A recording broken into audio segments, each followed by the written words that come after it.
WHO headquarters in Geneva. Welcome to COVID-19 press conference. As we have put in our media advisory, special focus today will be on maternal, child and adolescent health in the time of the COVID-19. Today with us we have Dr. Tedros, WHO Director General, Dr. Maria Van Kerkhove, Technical Lead for COVID-19, Dr. Mike Ryan, who is a lead on Health Emergencies Program, and we also have Dr. Anshu Banerjee, who is our Director for the Department of Maternal, Newborn, Child and Adolescent Health and Aging here at WHO. Dr. Tedros will introduce our guest speakers today, so I will give the floor immediately to Dr. Tedros. Thank you. Thank you, Tariq. Good morning, good afternoon, and good evening. WHO is a global organization, but we are also proud and active members of the cities and communities we live in. Since the 20th of March, Geneva's famous Jet d'eau fountain has been switched off while the city was in lockdown. Yesterday, I had the enormous honor of restarting the Jet d'eau as a symbol of the city reopening now that the number of cases has declined. I'm deeply grateful to the city and canton of Geneva for their hospitality and support for WHO and for illuminating the Jet d'eau in blue in honor of WHO and the United Nations. But although new cases here in Geneva are now in the single digits, we're continuing to see an escalating pandemic globally. As the pandemic accelerates in low and middle-income countries, WHO is especially concerned about its impact on people who already struggle to access health services, often women, children, and adolescents. The indirect effects of COVID-19 on these groups may be greater than the number of deaths due to the virus itself. Because the pandemic has overwhelmed health systems in many places, women may have a heightened risk of dying from complications of pregnancy and childbirth.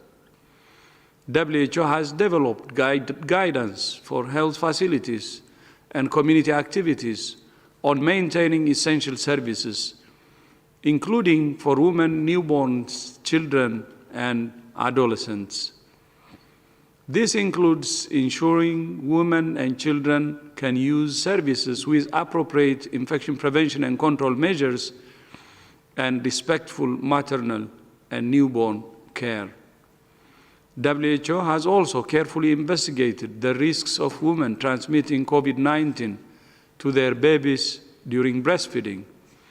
We know that children are at relatively low risk of COVID-19, but are at high risk of numerous other diseases and conditions that breastfeeding prevents. Based on the available evidence, WHO's advice is that the benefits of breastfeeding outweigh any potential risks of transmission of COVID-19. Mothers with suspected or confirmed COVID-19 should be encouraged to initiate and continue breastfeeding and not be separated from their infants unless the mother is too unwell. WHO has detailed information in our clinical guidance about how to breastfeed safely. WHO is also concerned about the impact of the pandemic on adolescents and young people. Early evidence suggests people in their teens and 20s are at greater risk of depression and anxiety, online harassment, physical and sexual violence, and unintended pregnancies, while their ability to seek the services they need is reduced. School and university closures can also have a dramatic impact on the ability of adolescents to access preventive services. In some countries, more than 1/3 of adolescents with mental health conditions receive their mental health services exclusively at school. Millions of children who are fed through school meal programs also have reduced access to food. Limited opportunities for physical activity and increased use of tobacco, alcohol, and drugs may have impacts on the long-term health of these young people. To address these challenges, WHO has developed guidelines on maintaining essential services, which we have discussed before.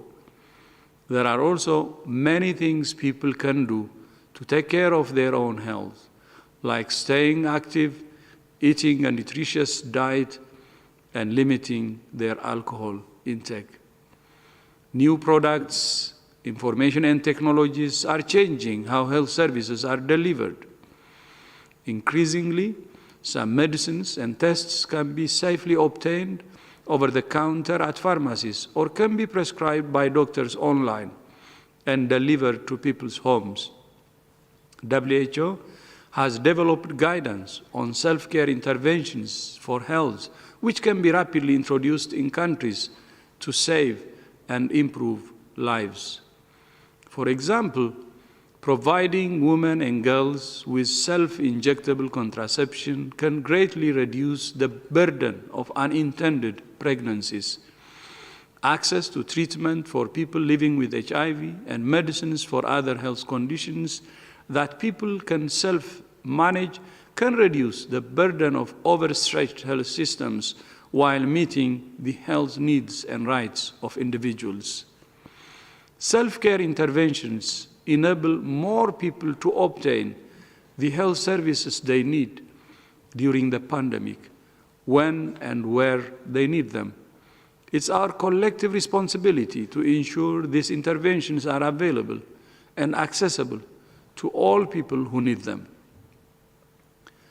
To talk more about the impact of COVID-19 on women, children, and adolescents, today I'm honored to be joined by 4 distinguished guests.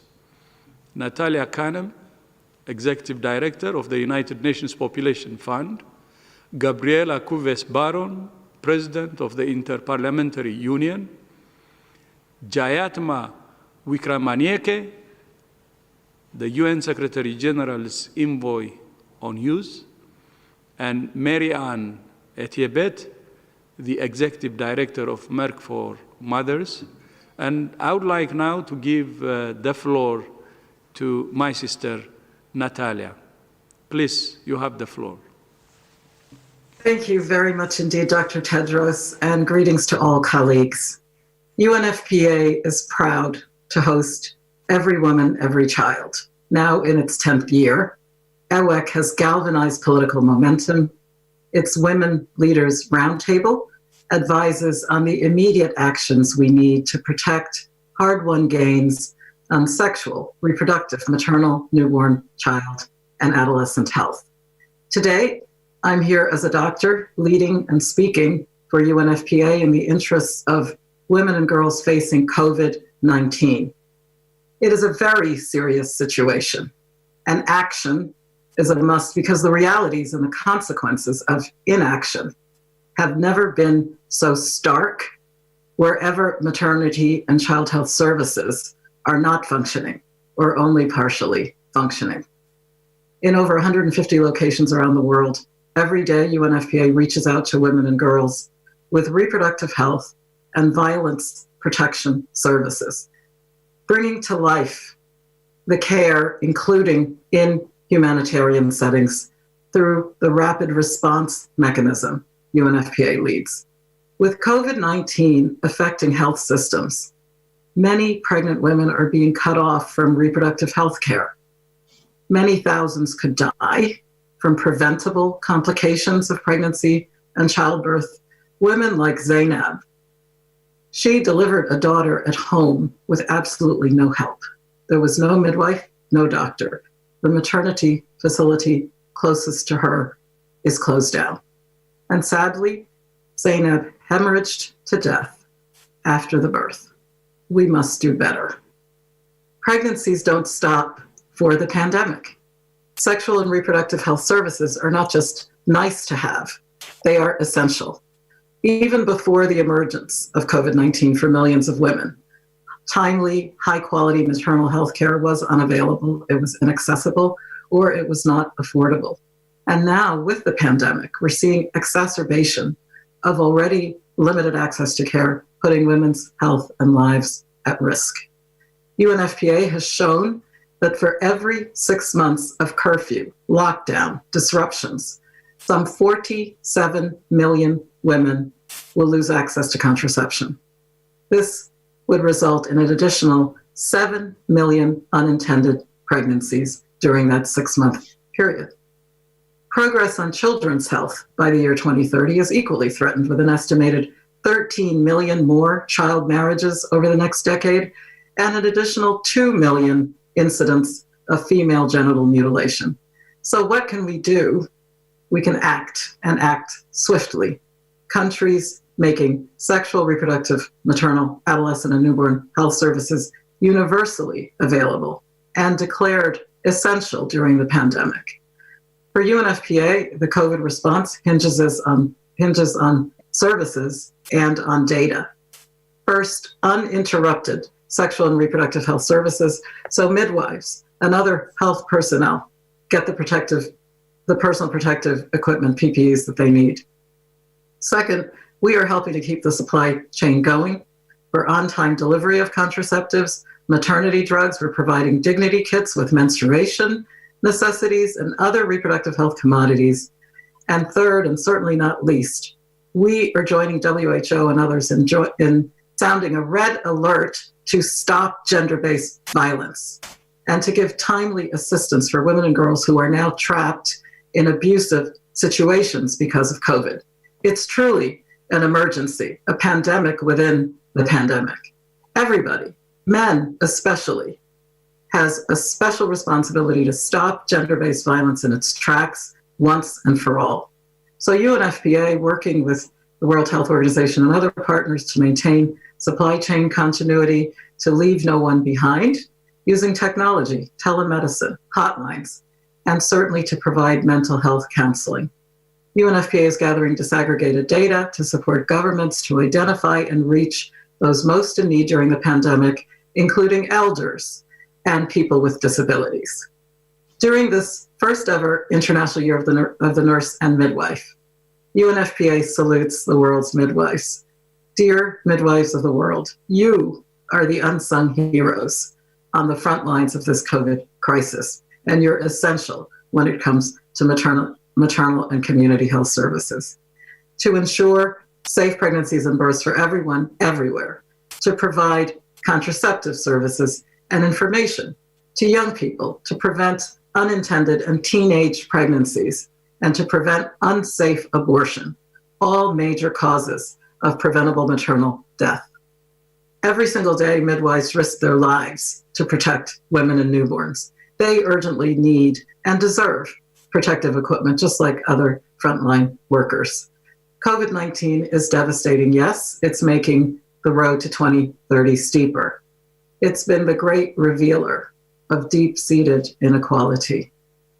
And yet, I believe the pandemic's effects around the world is giving us a unique opportunity to recast how we do things, to reimagine health systems, to recalibrate people-centered care, and as Secretary General Antonio Guterres says, build back better, with political leadership at the highest levels, with earmarked resources, with disaggregated data, and with hard work.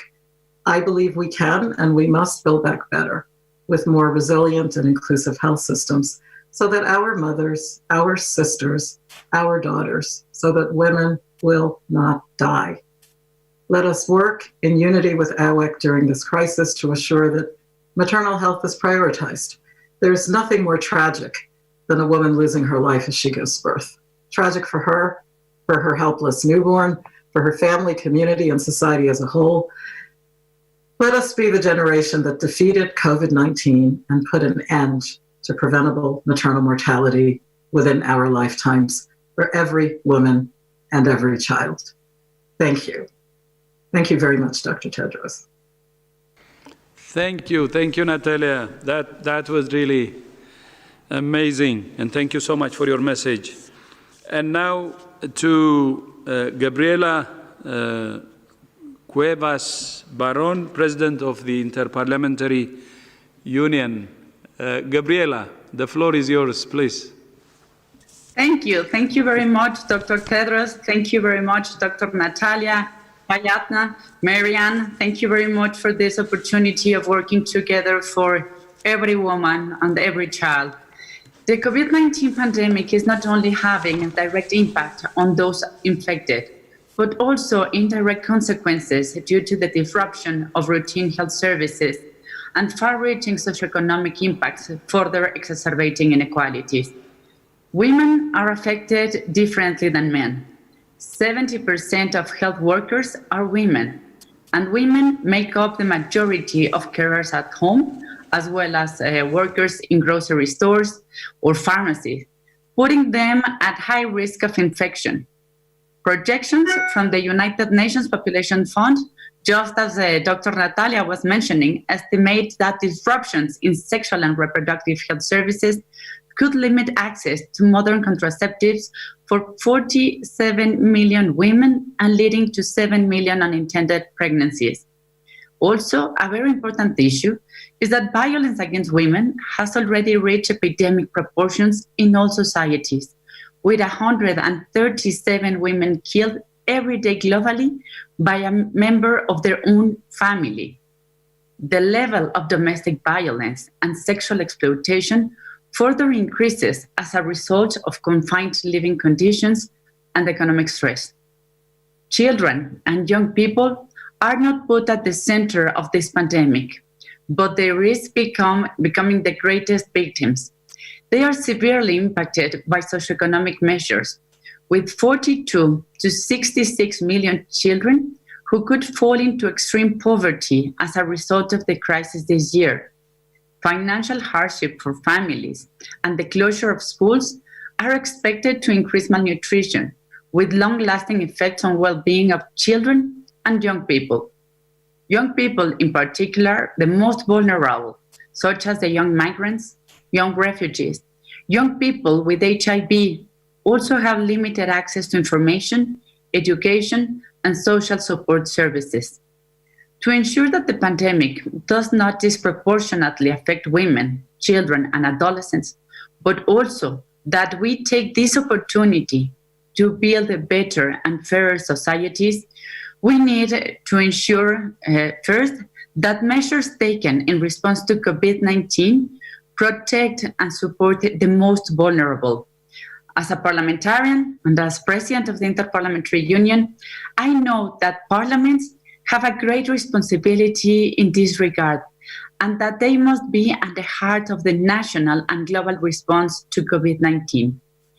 We need to prioritize the continuity of services, including sexual and reproductive health services, immunization, and nutrition programs, ensuring access for all women, children, and adolescents. Also, we need budgetary oversight so that an effective response can be assured. As WHO has been mentioning, find, test, isolate, treat, and trace.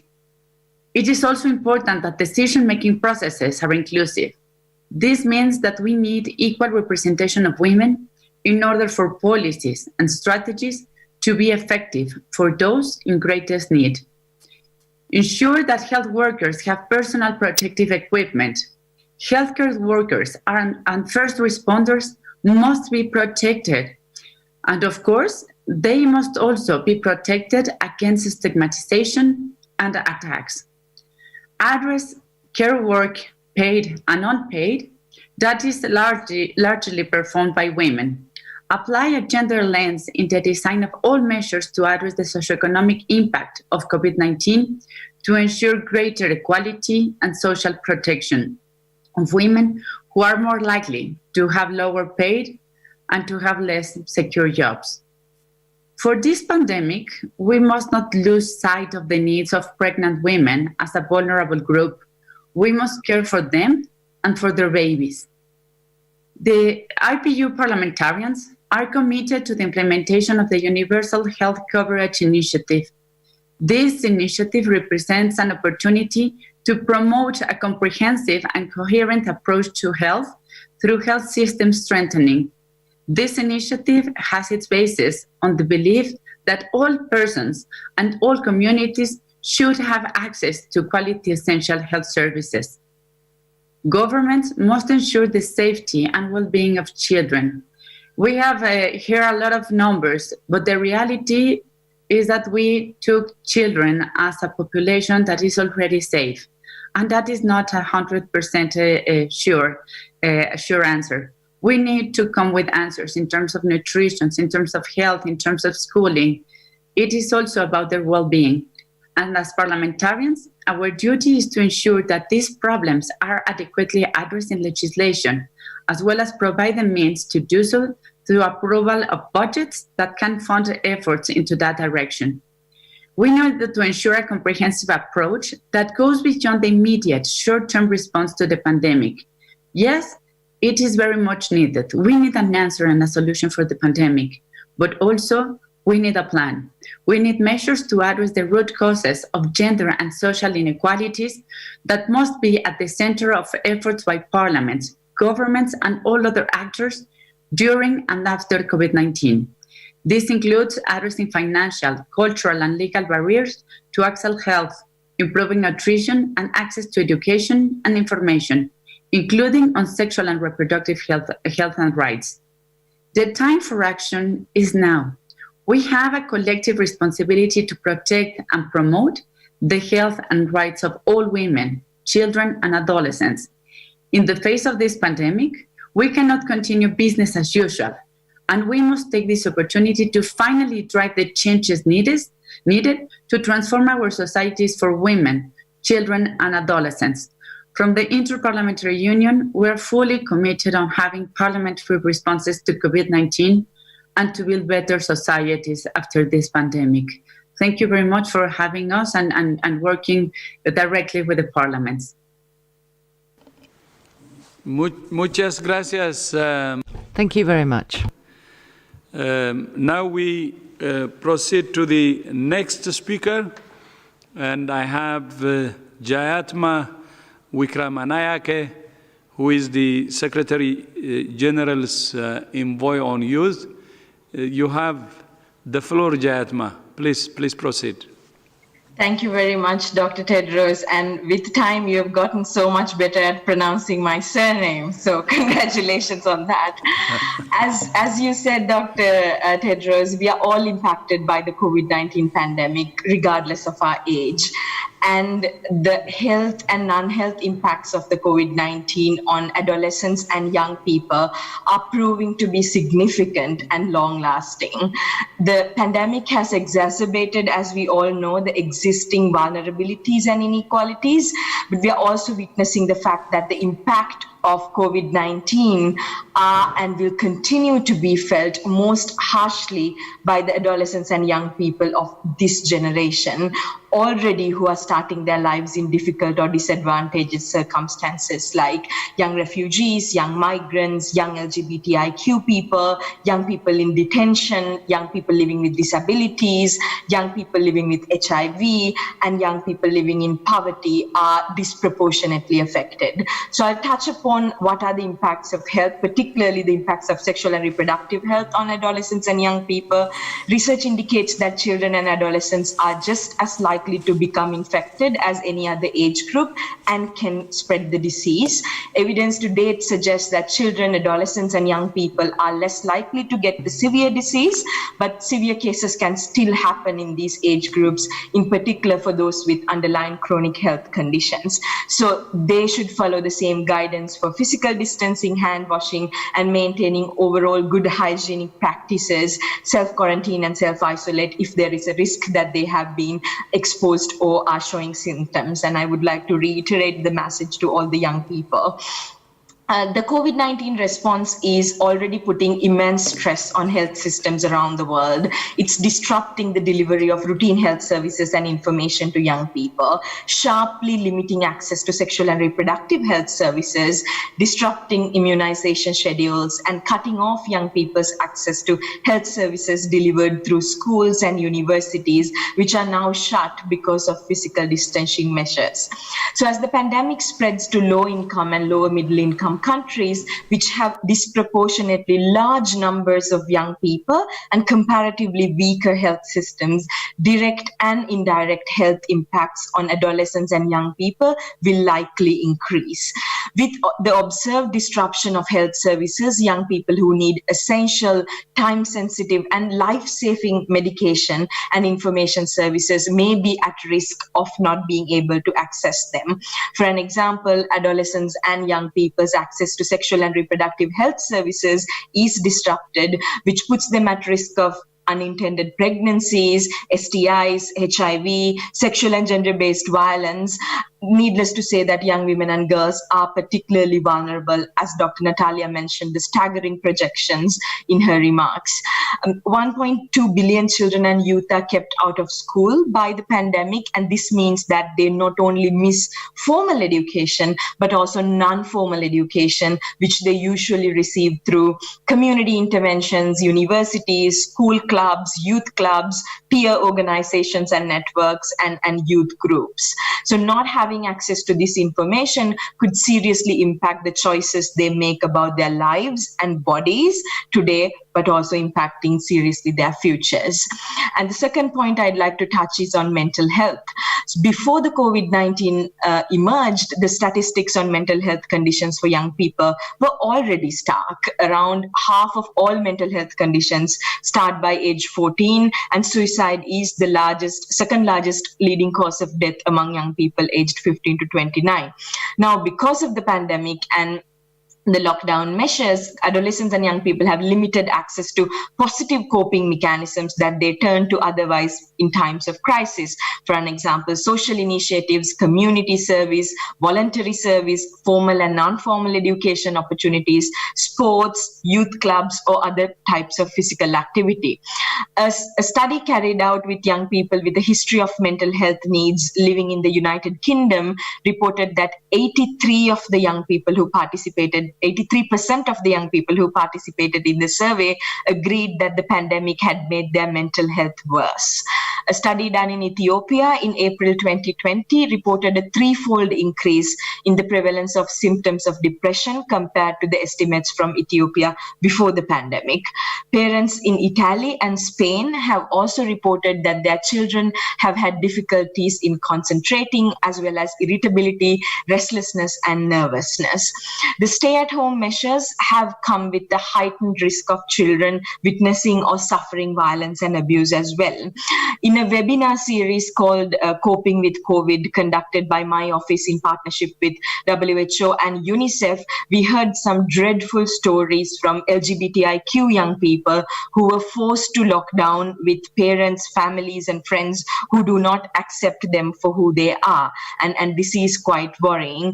And a study published in the Journal of the American Academy of Child and Adolescent Psychiatry argues that mental health impacts may persist after the end of the lockdown measures as well. Example, social isolation and loneliness shown to increase the risk of depression and possible anxiety at the time of loneliness was measured and between 0.25 to 9 years later. Therefore, the need for adolescent and youth-sensitive mental health and psychosocial services and counseling will increase and should increase the pandemic's as the pandemic progresses. So 3 solutions before I wrap up. First, the post-COVID response plans must be sensitive to adolescent and youth specific healthcare needs. This means developing and funding national plans that shift care away from institutions to community, youth-led, grassroots-led services, allow for outpatient services, mobile clinics, and peer groups, ensuring the coverage of all young people without discrimination. Second, governments and policymakers must ensure that within the context of universal health coverage, availability and accessibility of youth-friendly mental health services and youth-friendly rights-based sexual and reproductive health services and comprehensive sexuality education. Thirdly, governments and institutions need to see young people as partners, not as troublemakers. There are thousands of young people right now volunteering in the communities as frontline healthcare workers, as they're running hand washing campaigns, fighting misinformation online, they're innovating solutions. So make them your allies and make them your partners, support their work, create safe spaces for them, and invest in their work. So these solutions that we are proposing will last for generations to come. Thank you. Thank you, and thank you for your kind words. And I would maybe add one more language from Sinhala to you for joining us. Obata stati. I hope it's correct. Stutia. Obata stutia. That means, it's okay. Thank you. Thank you so much. So now we thank you, Jayatma. Thank you for your message, and thank you for your hard work, and we're really proud of you. And then the next speaker will be Mary-Ann Itiebet, the Executive Director of Merck for Mothers. You have the floor, Mary-Ann. Thank you so much, Dr. Tedros. I'd also like to extend my thanks to the UN Secretary General Every Woman's Every Child initiative for the opportunity to contribute today and add to the perspectives and insights already shared by the other champions for women, children, and adolescents in this briefing. MSD for Mothers was created back in 2011 when our company made a $500 million commitment to help create a world where no woman has to die giving life. And MSD for Mothers is also known as Merck for Mothers in the US and Canada. And I'd like to thank Dr. Kanem specifically for sharing so eloquently just what is at stake here when it comes to maternal mortality. The COVID-19 pandemic threatens our shared vision for helping end preventable maternal deaths. In the worst case scenario, a recent publication in The Lancet estimated that COVID-19 in the next 6 months alone could result in the deaths of over 1 million children and over 50,000 mothers, all due to indirect causes or all due to the indirect impact of COVID-19 and the reductions in utilizations of essential services. We are all living in that worst case scenario right now. And I want to share 2 examples from Nigeria and India, since together they account for over a third of all the global maternal deaths we see. In May, the Nigerian Ministry of Health reported that antenatal care visits and child immunization visits had dropped by about 50%. Stillbirth attendance was also dropping by almost 40%. And data from the Indian Health Management System also suggests that in March, after a nationwide lockdown was enforced, institutional deliveries dropped by 43%. We have already learned from the affected West African countries how Ebola wiped out 28 years of progress towards maternal, child, and adolescent health goals. We cannot afford to look back on the next 10 years as a decade of picking up the pieces and rebuilding trust in the ability of health systems to deliver on essential services for women and children. We need, rather, to look back on the next 10 years as the decade of accelerating action because we all came together to do this. We need to recognize that funding for essential services for women, children, and adolescents will continue to come under increasing pressure. But we can build on pre-existing institutions, including those like the World Bank's Global Financing Facility, whose core mission is to ensure sustainable health financing for these goals. MSD for Mothers is proud to be part of the GFF, which is currently supporting 36 countries to scale up access to comprehensive primary healthcare services, which are critical for effective pandemic preparedness and response. COVID is also teaching us other hard truths. It has exposed societal fault lines around gender, racial, and ethnic inequities, and our inability to deliver on essential services for the most vulnerable, marginalized, or disenfranchised is not just a reflection of the fragility of our health systems. It's also a reflection of our societal values. We need to ensure that in our responses to COVID, we do not exacerbate inequities in health outcomes, including those inequities we see in the US and around the world due to systemic racism. As the global community mobilizes action against the pandemic, we need to recognize that it is not just about making the right decision for the moment, but it is also how we make the right decision in the moment for the future. We will need multi-sectoral partnerships. We will need to support an innovation ecosystem.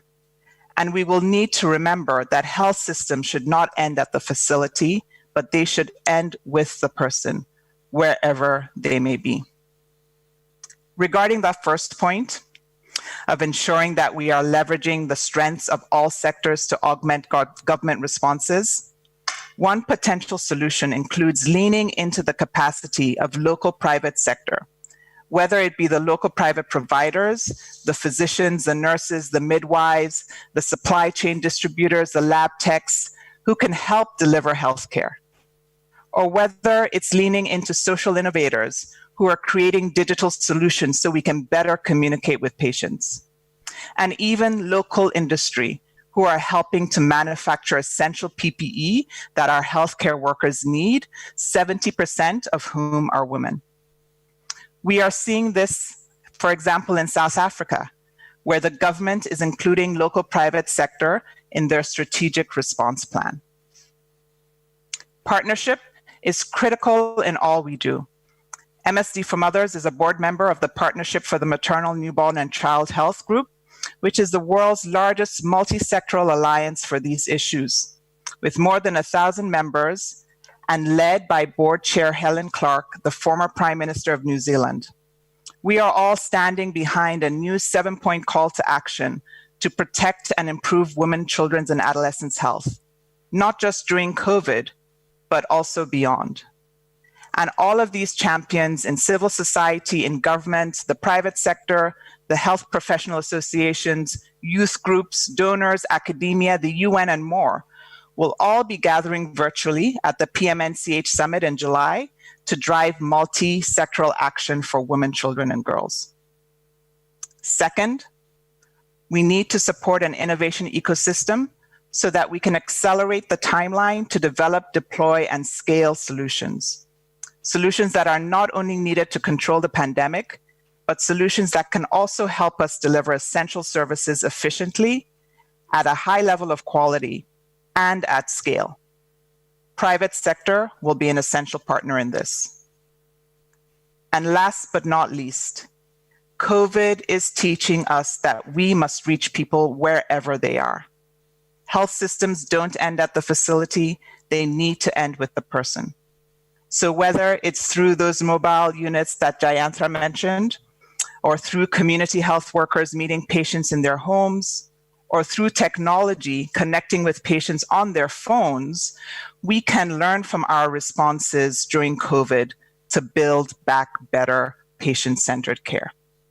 Together we can do this, building on the global solidarity that is already driving our COVID-19 responses to build stronger, more resilient, more responsive, and more inclusive health systems that we can continue to protect and improve the lives of women, children, and adolescents. Thank you.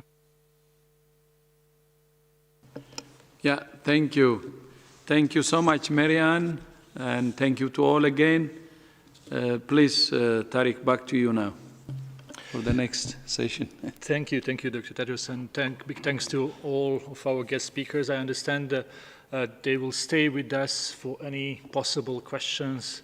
So I would really encourage journalists to take this opportunity to use the presence of our distinguished guests and ask questions on this particular topic. Journalists who are with us on Zoom can listen this press briefing in 6 UN languages plus Portuguese plus Hindi, and this is thanks to our interpreters who are here with us today, and we would like to thank them. Journalists can also ask questions in 6 UN languages and Portuguese, not in Hindi for the moment. So we will start with the questions. We expect everyone to be short, concise, and have only one question. So if we are ready from the technical side, we will start with the Shanghai Media Group, and we have Bin Chen online. Hello. Can you unmute yourself, please? Yes. Hello, can you hear me? Yes, now we can hear you. Please go ahead. Okay, thank you very much for the special guest speech, but my question is not related to this subject. Sorry for that, but thank you for taking my question. So today, EU announced its plan to invest billions in purchasing vaccines from pharmaceutical companies in advance to secure enough shots for European citizens, while Washington indicated before also that it wants US-made vaccines for itself. So my question is, how would WHO formulate guidelines on the allocation of vaccines in the future to ensure fair access to pandemic remedies worldwide, especially for underdeveloped countries? Thank you. Tedros may wish to comment. In fact, Tedros leads a very important global group looking at these issues on a weekly basis, and had a very productive video telephone conference with many partners, including the European Union, last night. There are a number of initiatives around the world to secure vaccine for either single countries or groups of countries. We need to work closely with those initiatives.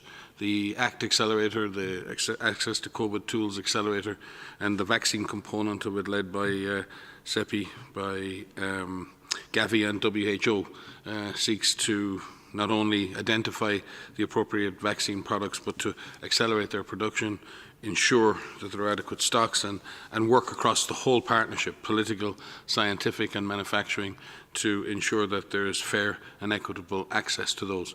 There are many ways to achieve that. Not one, I don't believe one single mechanism right now can do that, because a number of initiatives have already started.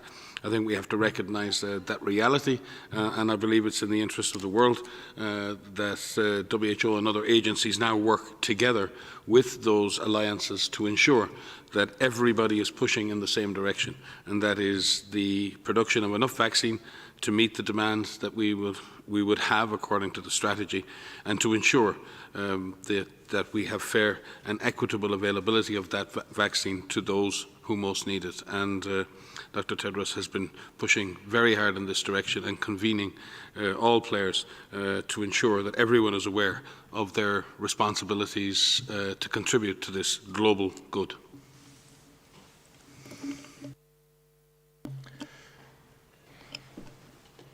Thank you, Mike.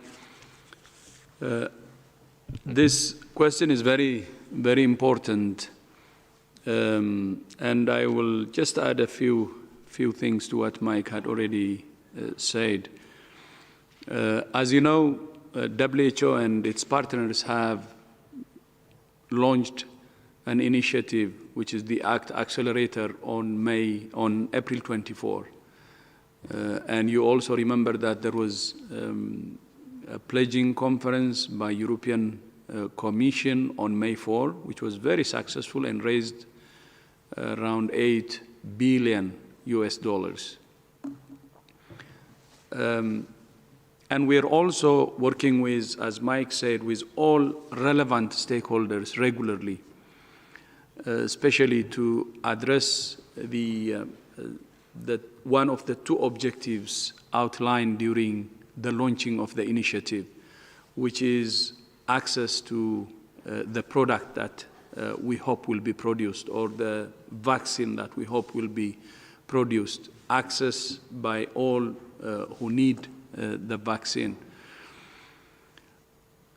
Of course, we have already discussed in that platform of the meeting of the relevant stakeholders a draft allocation framework.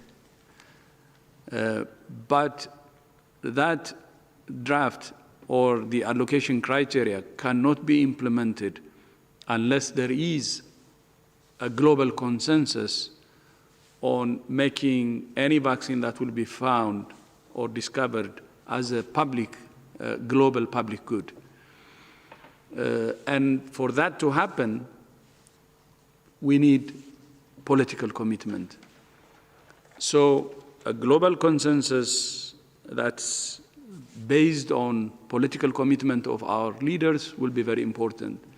The good news is many leaders, as you have heard them say it during the launching, during the pledging conference, during the World Health Assembly, many leaders promoted the idea of making any vaccine that would be found as a global public good, but that should really be continued to be promoted, and more leaders should join the boat, and we need to have a truly global political commitment and global consensus before even we have the product. So that's what we're pushing, but of course it's not yet completed, but we hope the world will agree and we'll have a consensus to make a vaccine that will be found a global public good. So this will be the commitment of not only, by the way, the political leaders, but I think it's everybody's business too. And the voice of every citizen globally will be very important to assure access to vaccines and other products by those who need it. Thank you. Next question comes from Spain. We have Pilar from El Mundo online. Pilar, can you hear us? Please unmute yourself. Yes. We can hear you. Please go ahead. Okay. I have two questions. First, I wonder if you are considered making an universal recommendation for the return of the children and kids to school, basic measures, because the behavior of the transmission in this population is really unknown. There are different points of view. And the other questions, it's about if there should be a global unification of data accounting in order to make more comprehensive comparison of the situation between countries, about a confirmed case, suspected case, and death. Okay. Thank you. I will repeat the question. So first one is if WHO is considering making a universal recommendation for the return of children to schools. And the second one is should there be a global unification of data in order to make a more comprehensive comparison of situation between countries. So Pilar, thank you very much for joining us for the first time. Normally we take only one question per journalist, but I'll let our speakers help. Okay. I'll just, Maria will come in on this, but we have issued guidance and considerations for the reopening of schools, and Anshu, who's actually with us here today, is actively engaged with educationalists around the world and others, and we will be bringing further technical advisory groups together around the whole issue of school and risk management at school level. It is very difficult to give a universal recommendation around school opening or closing. As you can imagine, the contexts are extremely different, the epidemics are very different, the vulnerability of children in different settings is very different. A school is a very different concept in many parts parts of the world, the age stratification and what you do in young children versus older children versus adolescents versus universities. So it's very difficult to make universal recommendations. We have issued considerations and very detailed considerations for the risk-based decision-making that governments should make, but maybe maybe Anshu may have a comment on this. And maybe Maria can take the question on the bringing together global data. Thank you very much. And so I think it's very important to highlight that we've seen negative impacts of closures of schools, and at the same time also we have seen that it has an impact on transmission. So what's very important for us is to identify better what the impact has been of closure of schools on transmission in the community, and that's something that we're looking at the moment. We have also identified that closure of schools has contributed or will contribute to poorer educational outcomes, to mental health issues, as already mentioned by a previous speaker, but also to poorer nutrition. Many children actually depend on a meal at school as part of for their nutritional status, as well as looking at the impact of violence against children, also highlighted earlier. So I think we need to really look at the balance. What is the risk or what is the impact of closing schools on the impact on children versus the transmission in community, and that's something that we're studying at the moment. Thanks very much. If I could just briefly add on the first question around the considerations to reopen schools. As Mike has said, we have issued guidance around this because it is very context specific.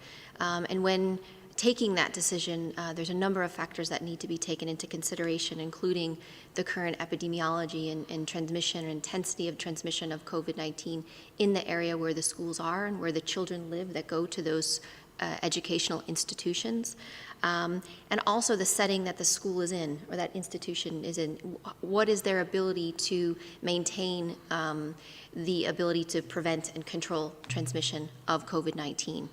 And so what we've done is we've tried to outline these considerations to help the decision makers take the decision of when and how to open those, looking into the school policies, the resources, the infrastructure that the school has, the policies not only for the school staff but for the students themselves, looking at the different behavioral aspects or the age considerations. Obviously for younger children there are different considerations for those that are at university or even in a high school level, looking at hygiene and environmental cleaning within the facility itself, looking at the ability of the system, the school system, to be able to screen for cases, detect cases. What is the plan if you do find a case through the school itself? Education and communication through the parents and the students themselves. So not only talking to students, but listening to students and feeding that back into the plan. And looking at the ability to put in physical distancing and other public health measures that also need to be taken into consideration. So as Mike has said, as Anshu has said, it's very context specific. And so to set one policy is very difficult. And so what we're trying to do is help the decision makers take those decisions to reopen schools safely. With regard to the second question around global data, so indeed we do have systems in place to capture data from countries around COVID-19 cases. We have the mechanism through the IHR where official cases are reported to us through the IHR mechanism. We have issued case definitions, which helps to define who is a suspect case, who should be tested, because as you know, our recommendation is to test suspect cases, and there's definitions for who those suspect cases are. And we have also issued guidance around surveillance systems. How would one find suspect cases, looking specifically at different populations and looking for cases in the community. And so the mechanism by which we capture that information is through IHR. And we have teams that are working to analyze the data that comes in to help us better understand the situation, the transmission situation, and the characteristics of the cases reported. I will just ask if any of our speakers would like to add something on this first question on reopening schools. If you, I understand that Natalia would like to add something. Yes, I think the question on data is extremely important. And I just wanted to remind all that the Global Action Plan on SDG 3, which relates to data and digital health as an accelerator of universal health, is something that WHO and UNFPA have been co-leading. And here, the cooperation at the country level, where we never take our eye off of 2030 and the Sustainable Development Goals, even with COVID.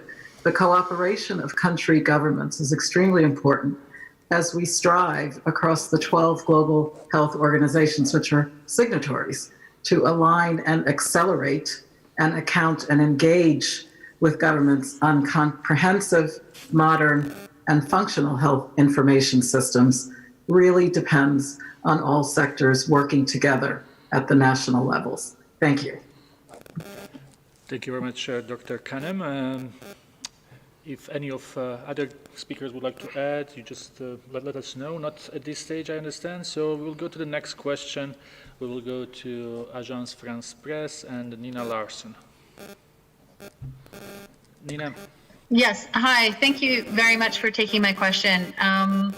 I wanted to ask, Brazil's president, Jair Bolsonaro, yesterday called on people to go into hospitals in the country to shoot video to show that the hospitals aren't overwhelmed. At a time when the numbers are soaring in Brazil, I was wondering if you could say something about your thoughts on leaders making these kinds of suggestions.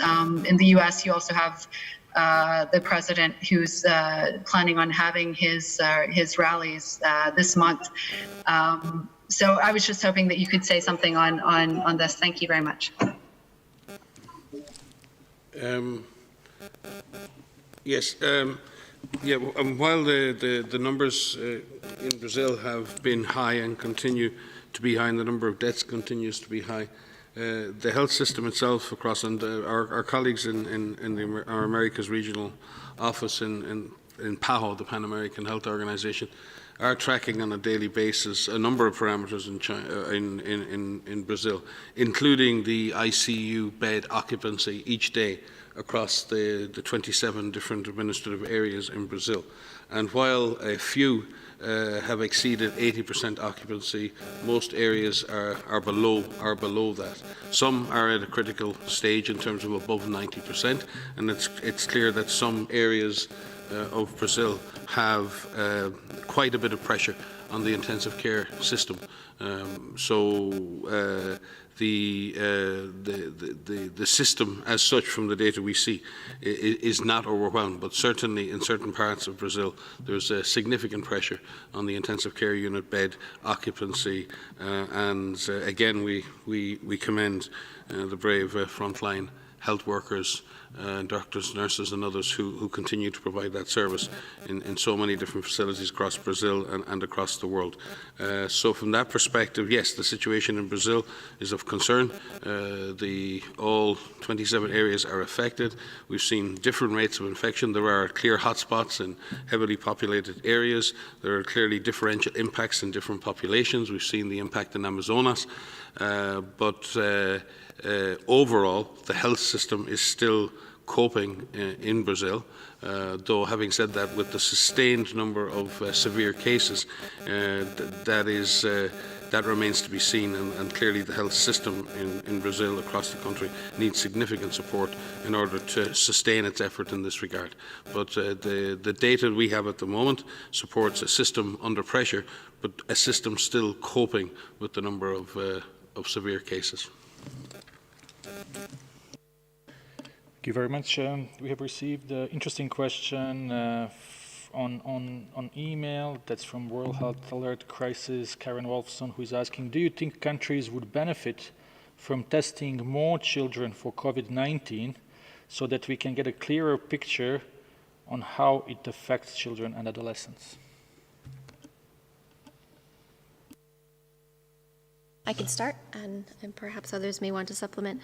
I mean, I think one of the areas of our understanding of this pandemic that's really limited is our understanding of COVID-19 in children and adolescents. And we have a number of unknowns that we're really trying to better understand is how often are they infected? Do they play a role in transmission? And if so, how much are they playing in that role? What roles do schools potentially have? And these are a number of areas of unknowns. And certainly there are some surveillance in children is important. Surveillance in all different populations is important. And there are a number of other ways in which data that could be collected for children, particularly with schools reopening in some areas. And we should note that in some countries, schools didn't close. There are also seroepidemiologic investigations that are underway, that some of those include children, and that will also give us more information about the extent of infection in children. If anyone wants to add something on that from our guests, let us know. If not... Tarek, just also yes. to say that there are some studies underway, and I know the Unity studies, the seroprevalence studies, also have nested studies on the incidence and prevalence in children, and I know colleagues in the UK have launched an extensive seroprevalence study looking at the experience of children of infection, not just of severe infection, and understanding the mild pattern of disease and how children participate in the overall transmission of disease or not, and then looking at the more severe end of the spectrum and why some children, very few, end up with severe outcomes from the disease. These are really all very important, interlinked but independently important measurements we need to make. And notwithstanding what Anshu said, there are other negative impacts of this COVID-19 pandemic on children which may not be measured in serology and they may not be measured in hospital admissions, but may be measured in educational attainment, in psychological stress, and in disruption to important developmental milestones that we all hope our children reach at the appropriate time. Many thanks. We'll go to the next question. It's Jim Rue. Actually, if I Yes, please go ahead. just interject very briefly, this is really a crucial question in terms of surveying the epidemiology of where we're going. But the bottom line is, how will we pay for the additional testing once available? And Gabriela may wish to speak to the importance of parliamentarians as the budget setters on the ground where it counts. The guidance is there and the invitation to do things is there, but what really turns into action is what countries decide. So I'd like to be very clear in the role of parliaments in influencing the budget allocation if we need more testing among an adolescent or a child age group. And there are barriers to resource mobilization at a time when economies are struggling and worried. So I think not just the policy barrier, but also the financial barriers are part of that discussion of how do we practically get the job done. Thank you. Thank you very much, Dr. Kanem. If I Yes, may, please, go ahead. Thank you very much, and thank you, Natalia, for bringing parliaments and parliamentarians to this conversation. Indeed, we have a very important role here when it comes to budget allocation. And I would like to separate two issues.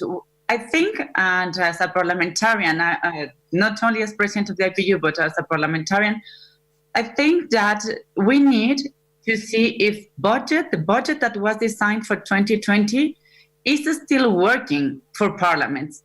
Honestly, I don't think so, because most budgets were designed in 2019. Where no one was imagining what's going to happen in the world. I think we are not even imagining what's going to happen in 2 months. So I think that we need to take a look to budgets that are being applied for 2020 and to allocate more budget for these health systems and the huge demand that they are facing.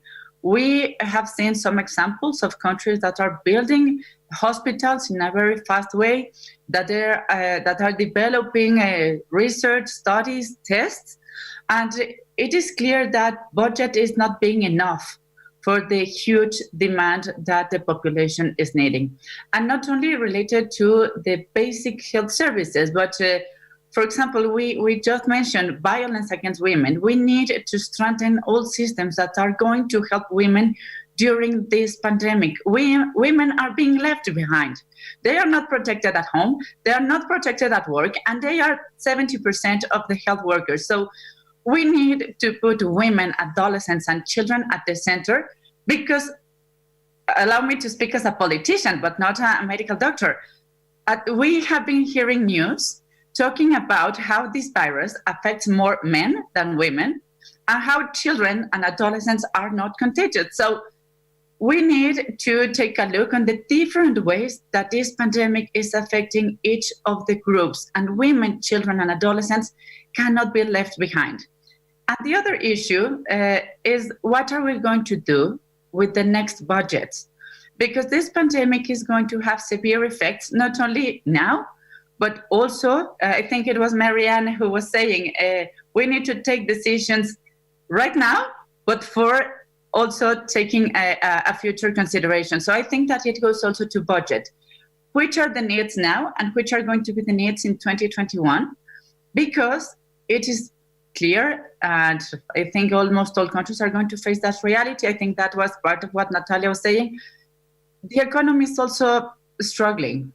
And when that happens, also public budget is going to be affected. So I think that we should take a look at which are the priorities for the humanity. What are we going to do, especially with children and adolescents? They do not vote, they do not participate in politics, but that doesn't mean that they cannot be taken into account. So I think that we need to put women, children, and adolescents also for our priorities in budget for 2021. Many thanks, Dr. Kanem, and also Ms. President Barone. Anshu, would you like to add something? Yes, I just wanted to pick up on that last point, because I think it's important, if we know whether children are actually an important element in transmission in the community, then or not. If not, then we don't have to close schools, and then parents actually don't have to stay at home and can continue working. So that link with the economy, I think, is an important reason why it would be important to have better data on children. Many thanks. So we have a couple of questions on breastfeeding. I will read one, and then we will call on Jim Rope from Los Angeles, from Westwood One Radio. But first, the question comes from New York Times, from David Wallstein, who is asking the recommendation on breastfeeding. Have there been studies to show that breastfeeding is not a cause for COVID-19 transmission? And what are the main diseases that breastfeeding tends to prevent? Jim, you also wanted to ask something about breastfeeding. Please go ahead. Yes, it was pretty much along the same line. Just a little clarification on the guidance on breastfeeding, especially for women who test positive for the virus, please. Thank you, Tarek. Thank you very much for that question. So far, we have not been able to detect live virus in breast milk. So several cases have been identified where there have been RNA fragments, so fragments of the virus in breast milk, but we haven't actually identified live virus in breast milk. And so the risk of transmission from mother to child, therefore, so far has not been established. And if I may supplement with the guidance that we have, an updated guidance we've published on the May 27th, where we recommend, and we have been recommending, that women who are suspect or confirmed continue to breastfeed. They're encouraged to initiate and continue breastfeeding, and within the guidance outline ways to do that safely. And just again, in terms of breastfeeding has a lot of benefits beyond direct nutritional ones. It certainly has been associated with preventing a whole range of different diseases, including acute infections such as diarrhea, pneumonia, and various range of infections, Haemophilus influenza and other things in children. And I know Anshu could speak for hours around the long-term health benefits of breastfeeding in terms of other chronic conditions of later life. So there is absolutely no question that breastfeeding provides the best possible nutrition for a child at any given moment, but also has direct beneficial effects in protecting children from infectious diseases. Anyone from our guest speakers would like to add something? No. Okay, so I will read one question that came from Peter Schelling, who works with the European News Agency ENA. What's WHO recommendation on the vitamin A supplementation for preschool-aged children in the context of COVID-19?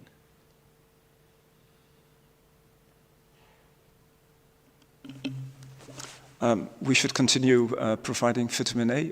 It's an important vitamin deficiency that can be prevented by supplementing vitamin A, and there's no reason not to do so. Okay, thank you very much. So we will try now to go to next edition newspaper in Nigeria, and we have Adeze Oyokwu with us. Adeze, please unmute yourself. Okay. Yeah, thank you very much. Yeah, my question is on easing lockdowns in African countries due to poverty and pressure from business owners. My question is to you, DG, should African governments ease lockdown now because infection is still rising? And this situation may affect mothers and babies, considering that the health systems in Africa, especially in Nigeria, are very, very poor, and that in traditional societies and rural communities, women bear the burden for caring for the home. So how do African governments, factor in the role of women into this COVID-19? These are even the SDGs. Thank you for having me. Thank you, Adeze, for this question. We had a very bad sound, but if I understood the question, it's how African governments should deal with easing the lockdowns in the context of increasing number of infections and the consequences it has on women and children.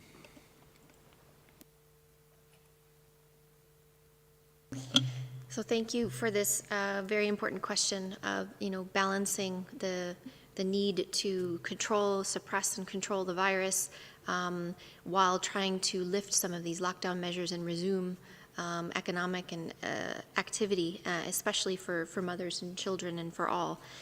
So we have outlined different ways in which we can support governments in taking decisions on when and how to lift these public health and social measures, or these so-called lockdown measures. And primary to this is to really understand the transmission. Is the outbreak in that area, in the area that we're talking about, controlled? Do we have a system in place? Is there the public health infrastructure in place to be able to detect cases and test for cases, care for those cases, find contacts, quarantine those contacts? And making sure that not only the public health infrastructure is in place, but the health infrastructure is there as well, to care for those who need care for COVID-19, as well as other medical conditions, including those for women and children and adolescents. Making sure that in situations that the risks for high vulnerable settings are minimized, so that we don't have any hotspots of activity where the virus can really resurge very, very quickly. When resuming work, making sure that the workplaces are ready to be able to receive people back to work safely, where these public health measures can be in place within the workplace facilities. And that communities are fully engaged and understand how the resumption of and the lifting of some of these lockdown measures can be put in place. Balancing that with trying to get people back to work, but ensure that the virus does not have an opportunity to resurge. We are learning from a number of countries who are trying to do this. They're doing it in a very slow way. They're doing it in a controlled and a deliberate way, where maybe the resumption is not happening all at once in a country, but it's happening in different parts of a country, perhaps where the virus is actually controlled. And we are looking to do more in-depth work with countries to better understand how they've done this. Not only how these measures were put in place, but how they were lifted and how they are done safely. Thank you very much, Dr. Van Kerkhove. Our guest speakers, if there is anything you would like to add, so just please proceed right now. If not, we will go to next question, and next question comes from India, and we have India TV, and we have Nidhi Taneja with us. Please unmute yourself.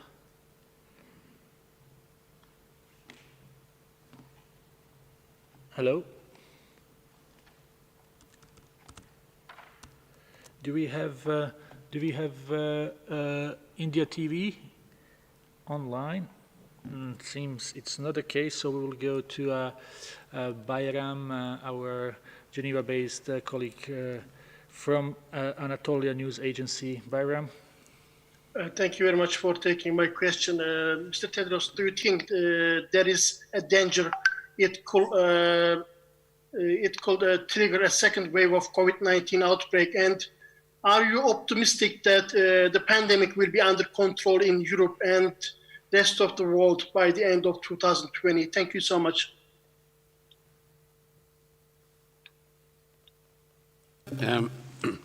I think, well, first and foremost, most of the world right now is still very much in the throes of the first wave of this pandemic. Some countries in Europe, in Southeast Asia, North America, have been through the peak of a wave of infection and are slowly, carefully making their way out of that situation. Some had to entirely shut down their societies and economies to achieve that. Some have managed to avoid that. The current uptick in cases in some countries can be represented, yes, as a second wave or a second peak. In other words, that the disease has not reached a very low level, maintained a low level, and then come back sometime later in the year. This is possibly in some countries related to reopening of society, remixing of people, and being in a situation without adequate social distancing, without adequate measures in place, and without adequate capacity to isolate, test and isolate suspect cases and quarantine contacts, the disease can return again. And we've certainly seen a number of countries where that phenomenon has happened, not necessarily at a national level, but in terms of a subnational level. And countries have been working hard in Southeast Asia and other places to identify new clusters of disease and to break the chains of transmission. So it's not surprising at all that any country coming out of a so-called lockdown can have clusters of disease, re-emergence of disease in clusters. That's not necessarily a second wave. That is just a result of many of you as journalists have asked us. There is a careful balance to be struck between keeping everyone at home and continuing to completely suppress transmission of COVID-19 and the untoward effects of that on the economy and society. And that's not an easy balance. This is a public health dilemma, and it's one that has to be carefully managed and balanced by every government every minute of every day. And there are no correct answers in that regard. There is no playbook that can be written at global level for each and every country in that circumstance. Countries have to balance those things. So yes, we are concerned that we are still very much on the upswing of this pandemic in many countries, particularly of the global south. We are concerned that some countries are having difficulties in exiting the so-called lockdowns as they're seeing increases of cases again. And the responses in that regard for countries are going to be, are there alternatives now to controlling that uptick in cases short of implementing full lockdowns? Can countries engage in a much more micro process? Can countries identify exactly where they're getting an increase in cases? Can they apply measures there and avoid applying measures in areas where they're not seeing that? And that comes down to the granularity of your data. Do you know where the virus is? Can you tell specifically where the virus is increasing or decreasing? Do you have that knowledge? And within that, can you make an intervention at a geographic level that allows you to take sometimes increase measures without affecting the whole population. And that really comes down to the sophistication of your public health surveillance, your ability to test, track and trace, your knowledge of the virus as it's spreading through communities, and your ability to apply measures in a way that's not a blanket measure, that you can lift and adjust measures at a subnational or a sub-state level that allow you to be much more sophisticated in doing that. But that is driven by having good data. And without good data, it's almost impossible to take that approach. So, as we've said previously, a comprehensive approach, strong public health surveillance, know where the virus is. If you see a rise in virus in a given area, strong cluster investigation, understand the risks, try and break those chains of transmission. And in a sense, we've said this, there must be an alternative to lockdown, because in the absence of lockdown, the virus will tend to spread again. So the question is, what have you got to replace lockdown with? And what we have now in the absence of a vaccine is good public health surveillance, a strong relationship with communities, so they know how to protect themselves and they're empowered to protect themselves. They're given the resources, the education and the materials to be able to do that, and that we in the health sector support them by putting in place the necessary surveillance, and we apply measures in as much as possible, the minimum measures to control the disease at the lowest possible level geographically. It's very easy for me to sit here and say that that is difficult to achieve in any circumstance, but it is the only way to sustain the next number of months while we wait for other interventions. And again, we have to say that we really hope we have an effective vaccine in time, but there are no guarantees. So I've said it here previously, we have to learn to live with this virus. We have to find a balance of controlling this virus against the damage economically and socially of controlling this virus. This is a difficult dilemma, but we must find that balance, and each society must find that balance which is in accordance with its values and what citizens in that country wish to achieve as a collective, and that's not always so easy to achieve. Yeah, thank you, Mike. And there is another dimension I would like to bring to this question.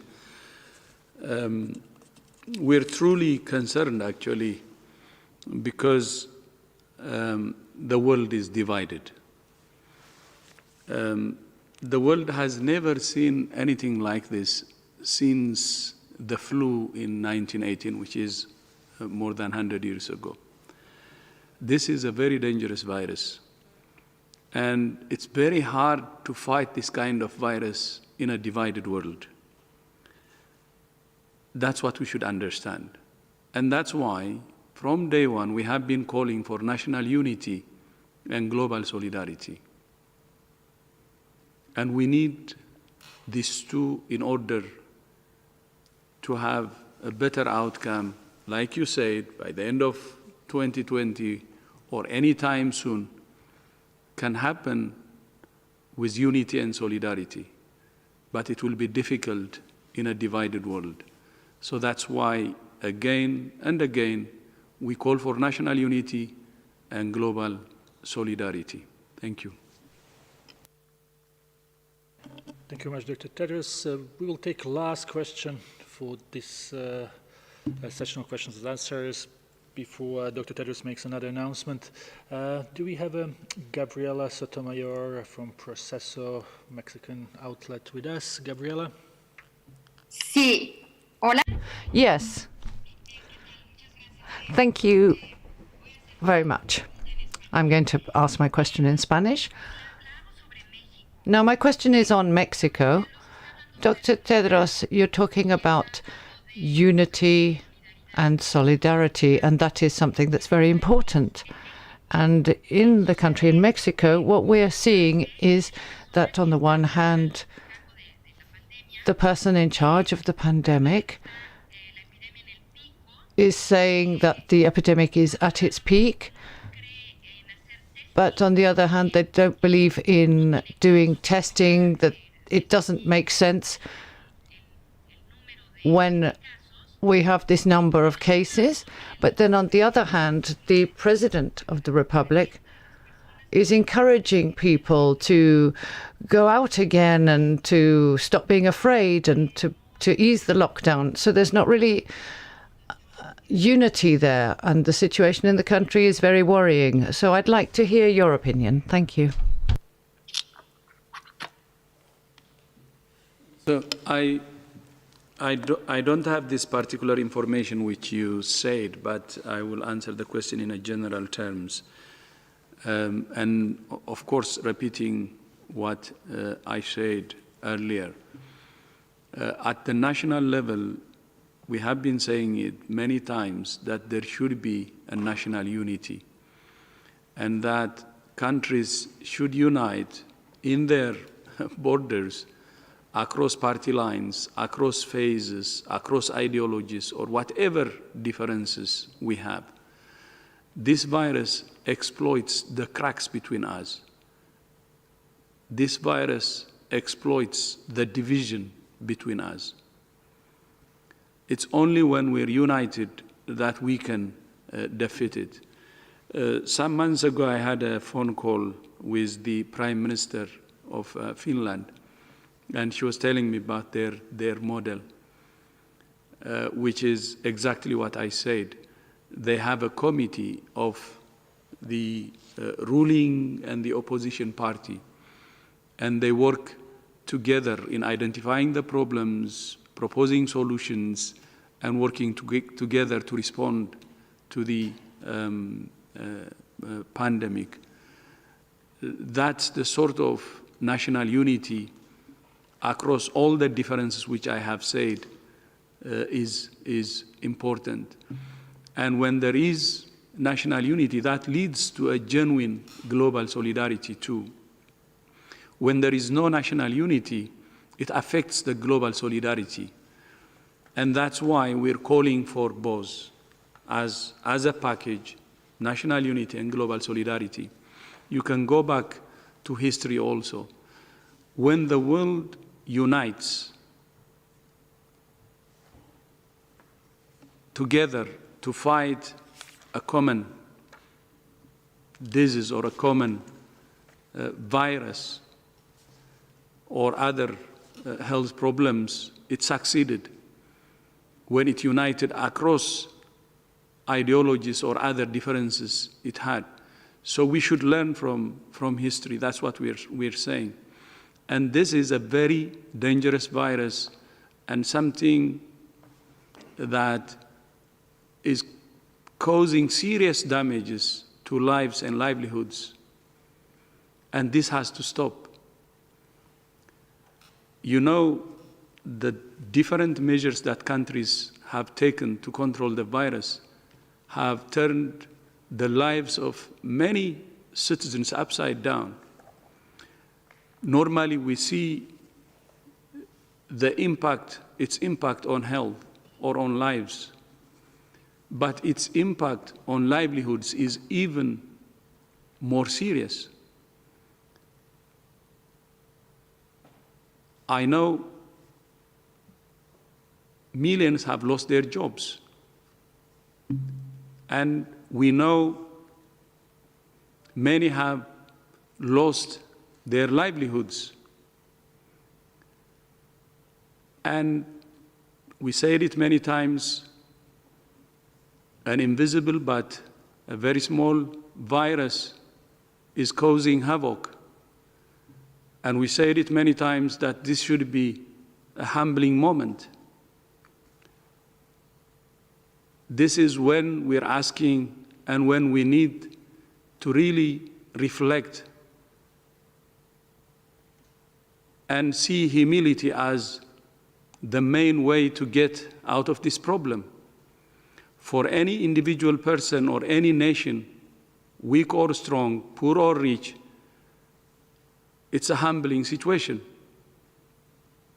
So that's why we're saying enough is enough. Our fear is, as we have said, although it's declining in Europe, it's increasing in other parts of the world. And even Europe cannot be safe because the virus can be reintroduced even to Europe back. No one is safe until everybody is safe. And that's why the unity and solidarity is important. We cannot fight this virus in isolation.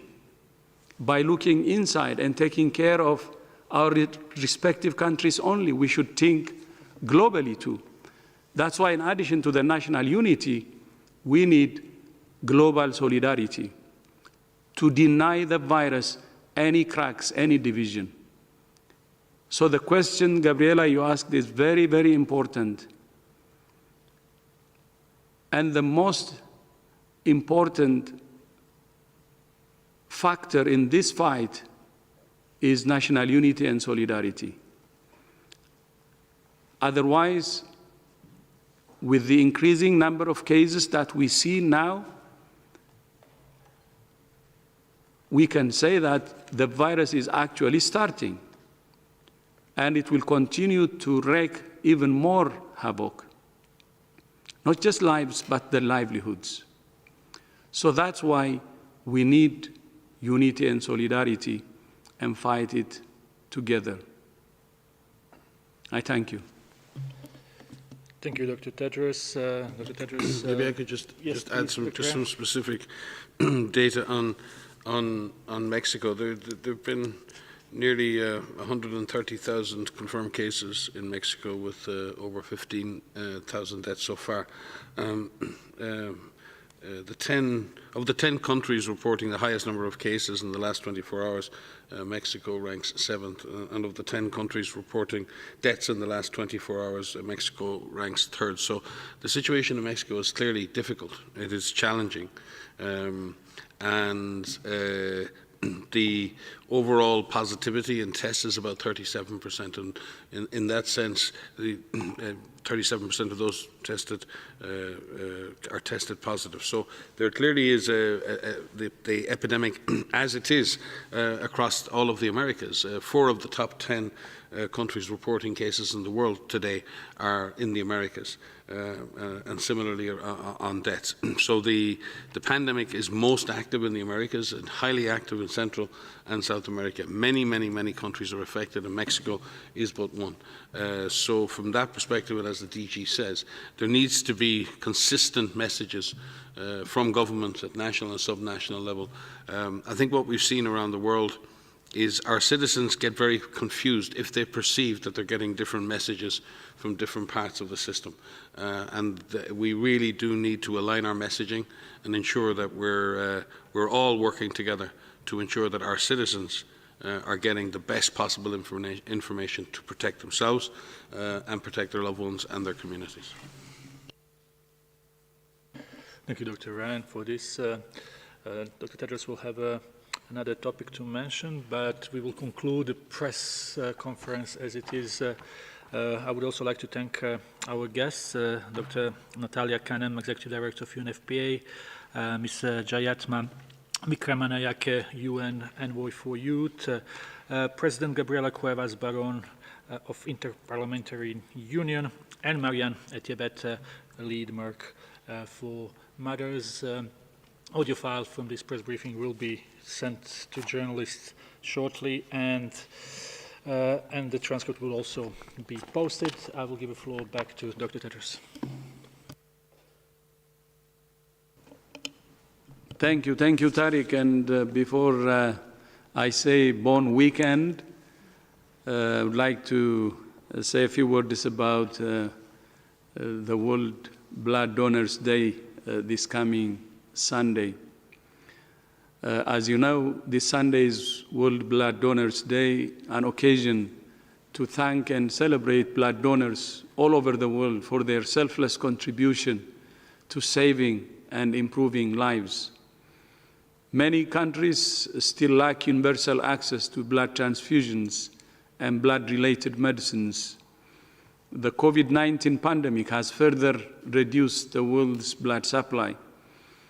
Our message on World Blood Donor Day is keep donating blood and saving lives. Giving blood during COVID-19 is safe, provided physical distancing and hygiene measures are respected. So thank you and have a nice weekend, and look forward to seeing you on Monday. And thank you so much for joining us today. Thank you.